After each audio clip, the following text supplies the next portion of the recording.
Hello my dear competitive aspirants, welcome to our channel Masters Online. So ఈ సందర్భంగా మనము ఈ రోజు కేంద్ర ప్రభుత్వం ఆధ్వర్యంలో లేదా కేంద్రం ఆధ్వర్యంలో national science day so India వ్యాప్తంగా నిర్వహించుకుంటున్నాం. సో ఈ డే మీన్స్ మే 11th. ప్రతి సంవత్సరం మే 11వ తారీఖున జాతీయ సాంకేతిక దినోత్సవంగా కేంద్ర ప్రభుత్వం అనేది రాష్ట్రాల సహాయంతో నిర్వహిస్తుంది. మరి ఇక్కడ జాతీయ సైన్స్ లేదా సాంకేతిక దినోత్సవం వెనుక ఉన్న ఈ నేపథ్యం ఏమిటి? సో దీనికి మనకు సాధారణంగా పోఖ్రాన్ అణుపరీక్షలకు సంబంధం ఏమిటి? ఇప్పుడు ఈ తరుణంలో ఇండియా పాకిస్తాన్ మీద మనము సో ఇక్కడ సాంకేతికంగా విజయం సాధించడానికి ఈ నేషనల్ టెక్నాలజీ డే ప్రభావం ఏ విధంగా ఉంది అనే అంశాల గురించి మనం డిస్కస్ చేద్దాం. సో టాపిక్లోకి వెళ్ళే ముందు వీడియోను స్కిప్ చేయకుండా లాస్ట్ వరకు చూడండి, సబ్స్క్రైబ్ చేయని వాళ్ళు చేయండి అండ్ షేర్ చేయండి. సో మనకు రాబోయే నోటిఫికేషన్లో సైన్స్ అండ్ టెక్నాలజీ లేదా కరెంట్ అఫైర్స్ పరంగా ఈ రోజు యొక్క నేపథ్యాన్ని అడగడానికి అవకాశం ఉంటుంది. కాబట్టి my dear competitive aspirants okay కేర్ఫుల్గా సో ఈ డే మీద ఉన్న అన్ని రకాల విషయాలను క్రోడీకరించడానికి ప్రయత్నించండి. సరే, నేషనల్ సైన్స్ టెక్నాలజీ డే అనేది ఎప్పుడు ఇక్కడ మే 11న నిర్వహిస్తున్నాం, జాతీయ సాంకేతిక దినోత్సవం అని అంటున్నాం. సో ఎప్పటి నుండి నిర్వహిస్తున్నాం? మరి ఇక్కడ ఈ ప్రత్యేకమైన రోజు ఎప్పటి నుండి నిర్వహిస్తున్నాము అని తీసుకున్నట్టయితే 1999 నుండి జాతీయ సాంకేతిక దినోత్సవం అని నిర్వహించాలనేది నాటి ప్రధానమంత్రి అంటే 1999లో ఎవరైతే ప్రధానమంత్రి ఉన్నారో వాళ్ళు అంటే శ్రీ అటల్ బిహారీ వాజ్పేయి గారు సూచించడం జరిగింది మన నేషన్కి. సో ఆ విధంగా సరే మరి ఇక్కడ జాతీయ సాంకేతిక దినోత్సవం ఈ మే 11, 2025 యొక్క థీమ్ ఏంటి అని తీసుకున్నప్పుడు సియర్ the official theme of the national technology day 2025 Yantra means expand చేయాలి. Yantra means Yugantar for advancing new technology research and acceleration అనే అర్థం ఇక్కడ. So what is the theme of the May 11th 2025 అన్నప్పుడు యంత్ర. సో ఇక్కడ Jugantar for advancing new technology research and acceleration అనేది 2025 యొక్క official theme అనేది PIB ద్వారా మనం తెలుసుకుంటున్నాం. ఓకే సరే, ఇది మోస్ట్ ఇంపార్టెంట్. ఇక్కడ ఈ థీమ్ అనేది మోస్ట్ ఇంపార్టెంట్ 2025లో జరిగే పోటీ పరీక్షలన్నింటిలో. సో నీవు ఏ పోటీ పరీక్ష రాస్తున్నావు అనేది తర్వాత, బట్ ఇక్కడ ప్రతి దానిలో అడగడానికి అవకాశం ఉంటుంది అని చెప్తున్నాను.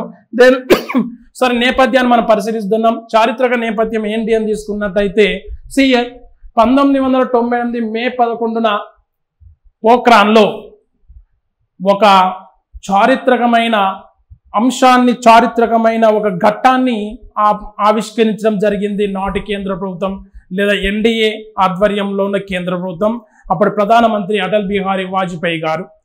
ఓకే, అప్పుడు సో మనకి ఇక్కడ రక్షణ మంత్రి జార్జ్ ఫెర్నాండెజ్, రక్షణ మంత్రికి చీఫ్ అడ్వైజర్గా ఉన్న APJ అబ్దుల్ కలాం గారు, అంటే ఆ ప్రోగ్రామ్కి చీఫ్ అడ్వైజర్ గారు సో మనకి APJ అబ్దుల్ కలాం గారు, and atomic energy commission Chidambaram గారు. సో వీళ్ళందరి మహానుభావుల మధ్యలో ఒక ముఖ్యమైన ప్రపంచానికి అప్పటి ప్రపంచానికి వరల్డ్కి ఒక సర్ప్రైజింగ్ గిఫ్ట్ని మన ఇండియా ఇవ్వడం జరిగింది. సో ఇండియా ఈ విధంగా చేస్తుందని so first of all shocking గురైంది US, జపాన్ అండ్ UNO, మిగతా European union countries. Okay, so కాబట్టి ఇంక్లూడింగ్ అవర్ ఫ్రెండ్లీ కంట్రీస్, మనతో మిత్ర దేశాలు ఉన్న అన్నీ కూడా, శత్రు దేశాలు మిత్ర దేశాలు అన్నీ కూడా షాకింగ్ గురైపోయిన ఇండియా ఇంత పెద్ద స్థాయిలో అణుపరీక్షలు నిర్వహించడం ఏంటి అని. సో ఆ విధంగా ఇక్కడ అణుపరీక్షలు ఎప్పుడంటే మే 11న 1998 జైసల్మేర్కు దగ్గరగా ఉన్న పోఖ్రాన్ పట్టణంలో సో గ్రామీణ ప్రాంతంలో భూగర్భంలో 5 రకాల అణుపరీక్షలు నిర్వహించడం జరిగింది కేంద్ర ప్రభుత్వం. 5 రకాల అణుపరీక్షలు నిర్వహించడం జరిగింది. సో ఆ విధంగా ఆ రోజు దాదాపు 80 మంది ఇంజనీర్ బ్రిగేడియర్తో కూడిన ఒక బృందం, అంటే ఈ మొత్తం సో మనకి అబ్దుల్ కలాం గారు, తర్వాత చిదంబరం గారు, వీళ్ళందరూ కాకుండా మిగతా క్షేత్రస్థాయిలో ఎవరైతే పనిచేసారో అందరికీ సో వాళ్ళ యొక్క కృషి, వాళ్ళ యొక్క పట్టుదల, మొత్తం మీద వాళ్ళ యొక్క ప్రాధాన్యతను గుర్తుపెట్టుకోవడానికి ప్రజలకు తెలియజేయాలనే ఉద్దేశంతో నాటి ప్రధానమంత్రి గారైన ద గ్రేట్ అటల్ బిహారీ వాజ్పేయి ఏటా మే 11 జాతీయ సాంకేతిక దినోత్సవంగా జరుపుకోవాలని ఆయన తీర్మానించడం జరిగింది. సో కాబట్టి అది ఎప్పుడు 1999 నుండి ఎవ్రీ ఇయర్ మనం మే 11ని okay national technology day, every year May 11th observed as national technology day అని మనం నిర్వహిస్తున్నాం. సో ఆ విధంగా మనకి ఇప్పుడు అంటే ఈ తరుణంలో మనం ఇండియా పాకిస్తాన్ మీద పరోక్ష యుద్ధాన్ని మనం ప్రకటించడం జరిగింది. అంటే యుద్ధం అని పేరు చెప్పకుండా పాకిస్తాన్లో పీఓకే ప్రాంతంలో ఉన్న తీవ్రమైన ఉగ్రవాద క్షేత్రాలు ఏవైతే ఉందో, కరుడుగట్టిన ఉగ్రవాదులు ఎవరైతే ఉన్నారో సో వాళ్ళ మీద మనం దాడి చేసి ఆల్మోస్ట్ కొంతవరకు విజయం సాధించడం జరిగింది. సరే మధ్యలో అమెరికా వీళ్ళంతా సో బలవంతం యొక్క ప్రమేయం వలన మనము కొంచెం బ్రేక్ ఇవ్వడం జరిగింది. ఓకేనా, దేనికి పాకిస్తాన్ మీద దాడికి బ్రేక్ ఇవ్వడం జరిగింది. సో దానికి ఇప్పుడు ఇంత సక్సెస్ కావడానికి మనం S-400 ఆకాశ్ మిసైల్స్, బ్రహ్మోస్ క్షిపణి ఇవన్నీ మనం ఇప్పుడు ఉపయోగిస్తున్నామంటే దాని వెనుక ఉన్న స్ఫూర్తి అంతా పోఖ్రాన్ 1 అండ్ పోఖ్రాన్ 2 అని కూడా చెప్పొచ్చు. ఓకేనా, పోఖ్రాన్ 2 అనేది 1998 మే 11న నిర్వహిస్తే ఈ సందర్భంగా ఇంకా కొంచెం ఇక్కడ సో మన హిస్టరీలోకి వెళ్ళి క్వశ్చన్ అడగడానికి కూడా అవకాశం ఉంటుంది. కాబట్టి సో ఇక్కడ పోఖ్రాన్ మరి 1974 మే 18న కూడా ప్లూటోనియం ఆధారిత అణుపరీక్షలను నాటి ప్రధానమంత్రి ఇందిరాగాంధీ ఆధ్వర్యంలో కూడా నిర్వహించడం జరిగింది. అర్థమైంది కదా, 1974 మే 18న ఇది పోఖ్రాన్ 2. ఇది జనరల్గా తీసుకున్నట్టయితే దీన్ని ఏ విధంగా నిర్వహిస్తారంటే పోఖ్రాన్ 2 అంటే రెండవ దశ అణుపరీక్షలు, ఇవన్నీ రెండవ దశ పరీక్షలు. So fusion and fusion test ఇవన్నీ కేంద్రక సంలీన కేంద్రక విచ్చిత్తుతో కూడిన 5 రకాల అణుపరీక్షలేమో ఇప్పుడు నిర్వహించడం జరిగింది. దాని వెనకాలన్న సో ఇక్కడ నిర్విరామ కృషి ఎవరంటే అబ్దుల్ కలాం గారు ఇక్కడ మెయిన్గా.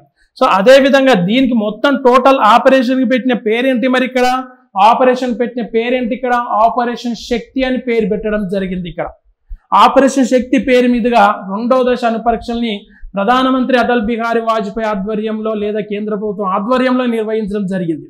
దాని కొంచెం మనం చరిత్రలోకి వెళ్తే మరి పోఖ్రాన్ 1 ఎప్పుడు జరిగింది అనేది కూడా ఇంపార్టెంట్. కాబట్టి గుర్తుపెట్టుకోండి, ఇక్కడ పోఖ్రాన్ 1 తీసుకున్నట్టయితే అంటే ఇక్కడ ఇదే ప్రాంతంలో 1974 మే 18న ప్లూటోనియం ఆధారిత అణుపరీక్షలను నిర్వహించడం జరిగింది ఇక్కడ. సో దీనికి అప్పుడు వాళ్ళు పెట్టిన పేరేంటిది, so smiling Buddha, operation smiling Buddha అని ఇక్కడ పేరు పెట్టడం జరిగింది. ఇక్కడ స్మైలింగ్ బుద్ధ మొదటి దశ అణుపరీక్షలో పెట్టిన పేరు. నెక్స్ట్ రెండవ దశలో ఇక్కడ జరిగిన ఏదైతే ఈ పోఖ్రాన్ 2 అని అంటున్నామో ఒకే ప్రాంతంలో 1998 మే 11వ తారీఖున ఆపరేషన్ శక్తి నిర్వహించడం జరిగిందని చెప్తున్నా నేను. ఏం జరిగిందండి, ఆపరేషన్ శక్తి. ఇవన్నీ మనం ఇప్పుడు 2025లో మనకు కావాల్సినంత కరెంట్ అఫైర్స్, కావాల్సినంత సైన్స్ అండ్ టెక్నాలజీ ఏరియా ఎందుకంటే 2025లో మన యొక్క సామర్థ్యాన్ని కొంతవరకు ప్రపంచానికి చూపించాం, ఆల్రెడీ సక్సెస్ అయ్యాం ఇక్కడ. కాకపోతే కొన్ని బాహ్య శక్తుల ప్రమేయంతో మనం కొంచెం వెనకాడగేయాల్సి వచ్చింది, కానీ అదర్వైజ్ ఇంకా కొంచెం ముందుకు వెళ్ళే వాళ్ళం ఇక్కడ. సో విజయం సాధించే వాళ్ళం. సరే, ఆ విధంగా ఈ సందర్భంగా మనకు నేషనల్ టెక్నాలజీ డే అనేది ఈ రోజు నిర్వహించడం, దాని వెనకాల ఉన్న నేపథ్యం తెలుసుకోవడం, దానికి సంబంధించిన టోటల్ సమాచారం క్రోడీకరించడం అనేది మన చేతుల్లో ఉంది, మన దగ్గర ఉంది. కాబట్టి నేను ఈ వీడియోతో ముందుకు రావడం జరిగింది ఇక్కడ, రైట్. సో కాబట్టి ఇక్కడ జాతీయ సాంకేతిక దినోత్సవం వెనకాల ఉన్న నేపథ్యం ఏంటిది, పోఖ్రాన్ 2 తెలుసుకోవాలి. పోఖ్రాన్ 2 టైంలో ప్రధానమంత్రి గారు, పోఖ్రాన్ 2 టైంలో రక్షణ శాఖ మంత్రి గారు, పోఖ్రాన్ 2 టైంలో ఇక్కడ ఈ టోటల్ అణుపరీక్షకు చీఫ్ కోఆర్డినేటర్గా లేదా చీఫ్ అడ్వైజర్గా ఉన్న అబ్దుల్ కలాం గారు, అప్పుడే అణుశక్తి కమిషన్ లేదా సంఘం యొక్క చైర్పర్సన్ చిదంబరం గారు. ఇవన్నీ మనం గుర్తుపెట్టుకోవాల్సి ఉంటుంది, రైట్. ఏ రాష్ట్రం అన్నప్పుడు రాజస్థాన్లోని ఎడారి ప్రాంతంలో పోఖ్రాన్ పట్టణం దగ్గర ఉన్న మారుమూల ప్రాంతంలో ఈ పరీక్షలు భూగర్భంలో నిర్వహించడం జరిగింది. అర్థమైందా? ఫస్ట్ దశలోనే ప్లూటోనియం ఆధారిత పరీక్షలు చేస్తే, రెండో దశలోనేమో fusion 1 fusion test and next remaining fusion, మొత్తం 5 రకాల పరీక్షలు నిర్వహించడం జరిగింది అని చెప్తున్నాను. సో ఈ విధంగా ఈ పరీక్షల అనంతరం ఓకేనా, మనం అమెరికా జపాన్ 2 దేశాలు ఫస్ట్ రెస్పాండ్ అయిపోయి మన భారతదేశం మీద కొన్ని రకాల ఆంక్షలు విధించడం జరిగింది. వీటి తర్వాత జర్మనీ, యూకే, ఇతర యూరోపియన్ కంట్రీస్ అండ్ ఇతర దక్షిణ అమెరికా దేశాలు కూడా మన భారతదేశానికి సో ఇక్కడ ఎక్స్పోర్ట్స్ ఇంపోర్ట్స్ విషయంలో కొన్ని ఆంక్షలు విధించడం జరిగింది అని. కాబట్టి ఇది ఒక అచీవ్మెంట్గా మన నాటి ప్రధానమంత్రి వాజ్పేయి గారు అభివర్ణించడం జరిగింది. కాబట్టి ఇక్కడ జాతీయ సాంకేతిక దినోత్సవంగా నిర్వహించాలని చెప్పడం జరిగింది అని చెప్తున్నాను. అయితే ఈ క్రమంలో మనం ఇక్కడ గుర్తుపెట్టుకోవాల్సిన అంశం ఏంటిది అంటే సిఆర్. దాని తర్వాత మనం టెక్నాలజీ పరంగా రక్షణ శాఖ అయితేనేమి లేదా సో ఇక్కడ మనకు అనేక రకాల అంశాలకి సహాయపడడానికి ఇస్రో అంతరిక్షంలోకి పంపిస్తున్న కృత్రిమ ఉపగ్రహాల పరంగా అయితేనేమి చాలా వరకు చంద్రుని మీద మనం చంద్రయాన్ ప్రయోగాలు నిర్వహించడం జరిగింది. అంటే చంద్రయాన్ ప్రయోగాల కోసం చంద్రుని మీదకి శాటిలైట్స్ పంపించడం జరిగింది. నెక్స్ట్ 2027 వరకు మనం గగన్యాన్ ప్రోగ్రామ్ని సక్సెస్ఫుల్గా మనం కంప్లీట్ చేస్తాం. దెన్ ఇయర్ 2013లో మార్స్ మీదకి మామ్ అనే కృత్రిమ ఉపగ్రహాన్ని కూడా పంపించడం జరిగింది. ఇలాంటి అనేక రకాల మోస్ట్ సక్సెస్ఫుల్ ప్రోగ్రామ్స్ అనేవి మన ద్వారా మన గవర్నమెంట్ ద్వారా నిర్వహించబడుతున్నాయి. కాబట్టి ఇప్పుడు మనం దీని సందర్భంగా ప్రపంచవ్యాప్తంగా ఇక్కడ వరల్డ్ మనకి విపో అనే సంస్థ ఉంటుంది. ఇక్కడ విపో సంస్థ ద్వారా గ్లోబల్ ఇన్నోవేషన్ ఇండెక్స్ అనేది సో రిలీజ్ అవుతుంది. అంటే గ్లోబల్ ఇన్నోవేషన్ అంటే సో ఇక్కడ ప్రాకల్పనలు లేదా నూతన అంశాలకి ప్రాధాన్యత ఇవ్వడం. ఓకేనా? సో కాబట్టి ఇక్కడ అలాంటి గ్లోబల్ ఇన్నోవేషన్ ఇండెక్స్ 2024 ప్రకారం తీసుకున్నప్పుడు మన భారతదేశం అనేది ఈ టెక్నాలజీ పరంగా ఏ స్థానంలో ఉంది అనేది కూడా ఒకసారి గుర్తు చేస్తాను. 2024 అక్టోబర్లో వచ్చింది, కానీ మనకి 2025 అక్టోబర్ వరకు కూడా మళ్ళీ మనకి ఇంపార్టెంట్. కాబట్టి మొత్తం 133 దేశాలు 133 దేశాలకి గాను సర్వే చేయగా 133 దేశాల్లో 38.3 పాయింట్లతో మన దేశం 39వ స్థానంలో నిలిచింది గ్లోబల్ ఇన్నోవేషన్ ఇండెక్స్ లో. ఓకేనా? అంటే టెక్నాలజీ పరంగా ముందున్నామని అర్థమిస్తుంది ఇక్కడ. సో ఆ విధంగా ఇక్కడ మనకి 133 దేశాల పరంగా తీసుకున్నప్పుడు సిఆర్ మనకి కంపల్సరీ మనం చూడాల్సిన అంశం ఏంటంటే India ranks 39 global innovation index 2024. And ఇక్కడ నెక్స్ట్ తీసుకున్నప్పుడు 2015లో 81 స్థానంలో ఉండే 81 సో అది 81వది. తర్వాత 39th 2024లోకి మనం రావడం జరిగింది. అంటే చూడండి 2015 నుండి 2024 మధ్య మనం ఎన్ని స్థానాలు మనం ఎగబాగడం జరిగిందో చూడండి ఇక్కడ. నెక్స్ట్ ఇక్కడ మనం తీసుకున్నప్పుడు దీంట్లో ఇండియా ర్యాంక్ అనేది ఫస్ట్ దేంట్లో అంటే ఆల్మోస్ట్ టాప్ పర్ఫార్మర్ ఇక్కడ 38 లోయర్ మిడిల్ ఇన్కమ్ ఎకనామిక్స్ పరంగా తీసుకున్నప్పుడు మనం మొదటి స్థానంలో ఉన్నాం 2024 GII ప్రకారం. సో ప్రపంచంలో 38 ఆల్మోస్ట్ మిడిల్ ఇన్కమ్, ఓకేనా, దిగువ స్థాయి మధ్యస్థాయి ఇన్కమ్ ఉన్న దేశాల్లో ఈ టెక్నాలజీ పరంగా మనం మొదటి స్థానంలో ఉన్నాం ఇక్కడ. Then year innovation output strength తీసుకున్నప్పుడు India excels in innovation outputs ranking 33rd and improvement from the last year. Innovation output పరంగా తీసుకున్నప్పుడు 33rd ర్యాంక్లో మనం ఉండడం జరిగింది, మన ఇండియా ఉండడం జరిగిందని చెప్తున్నాం. జస్ట్ GII పరంగా 2024 రిలీజ్ చేసిన 133 దేశాల్లో ఈ మొదటి స్థానంలో ఉన్న దేశాలు కూడా మీరు గుర్తుపెట్టుకోండి. మొదటి స్థానంలో స్విట్జర్లాండ్, రెండో స్థానంలో Sweden, United States, Singapore, United Kingdom అంటే England, then Korea, South Korea and Finland, Netherland, Germany, Denmark.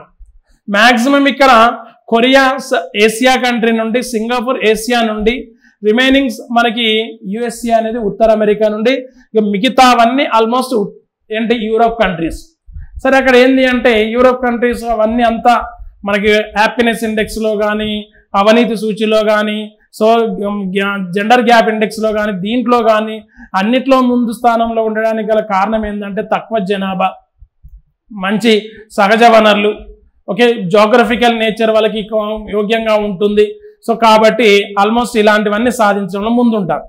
మన 145 కోట్ల జనాభా ఉంది, మన ఉష్ణమండల దేశం, అనేక రకాల సమస్యలు, భౌగోళికపరమైన సమస్యలు, సామాజికపరమైన సమస్యలు, రాజకీయపరమైన సమస్యలు, ఇన్ని సమస్యలు ఉంటాయి. కాబట్టి సో మనం ఈ స్థానంలో ఉండడం అనేది సంతోషించదగ్గ విషయం ఇది.